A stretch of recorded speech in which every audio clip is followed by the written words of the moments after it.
আসসালামু আলাইকুম। আশা করি সকলে ভালো আছেন। আমি কাজে থেকে আইসে দেখি কি কোহিনুর চুলা বানাইতেছে। হ্যাঁ, এত ছোট চুলা, দেখি এত ছোট চুলা কিসের জন্য বানাইতেছে। কোহিনুর, কি এত ছোট চুলা কেন? হ্যাঁ, ছোট চুলা বানাইতেছি কারণ তো একটা আছে। কারণ ছাড়া কি মাসে চুলা বানায়? দেখাই আপনাদের কতটা, মানে ভিতরে গভীর নাই।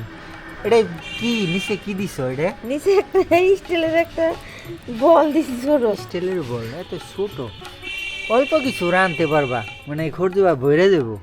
হ্যাঁ, বেশি কিছু তো রাঁধতে পারবা না। বেশি কিছু রান্নার জন্য তো বানাই নাই। কিসের জন্য এটা?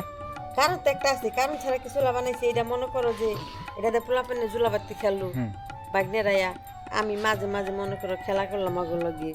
তারপর মনে করো যে এই খেতেও নিয়ে যেতে পারলাম হাতে করে। এর জন্য ছোট বানাইছো? হ্যাঁ, পোলাপানে মাথায় করে নিতে পারে আর কি। এই এর কারণ জন্য বানাইছি আর কি ছোট ছায়া। তো মানে মাঝে মাঝে কয় যে মামি শীতের মেয়েদে চলো রোদ ফুয়াইতে যাই, আমরা খেতে যাই। মানে খেতে যে যামু, তো খেতে গিয়ে খালি মুখে কি বয়ে থাকুম নাকি? হ্যাঁ, তা ঠিক আছে। তার জন্য এটা বানাইছি। আমি কাজে গেছিলাম, আপনাদের দেখাই। ওই যে আমার গাড়ি, আমি একটু আগে চলে আইছি, আইসে দেখি কি চুলা বানাইতেছে। তো আপনাদের সাথে শেয়ার করলাম চুলাটা, একদম ছোট্ট চুলা। আমার চুলা কেমন হয়েছে আপনারা জানাবেন। চুলাটা আমার কেমন হয়েছে কমেন্টে জানান যদি, তাহলে আমি শান্তি পাবো, মনে একটু শান্তি পাইব আর কি।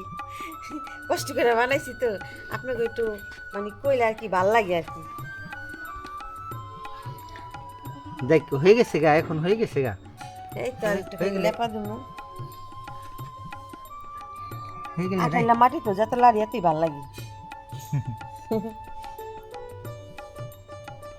চুলা ও চুলা, মেয়ে কোথায় দেখতেছি না। মার লগে খেতে গেছে, বুঝছি। কাপিল গেছে আর খুব বাড়ি। কই না, ওই যে আমার কুকুর, এখন ওই আগে হইলো ওই কুকুরটা হইলো থাকতো আমাদের বাড়িতে। আর মা থাকতো। ও ওটা মা না, ওটা ছেলে। আর মা না, একটু আগে দেখলাম। আর মা দেখে যায়, আর মা এখন অন্য বাড়ি থেকে পোলাগো দিয়ে গেছে আর কি, এই বাড়ি পাহারা দিতে।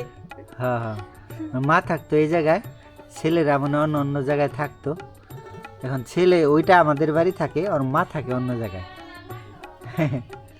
আবার মাঝে মধ্যে ওইটা দেখতে আসে, একটু আগে আইছিল।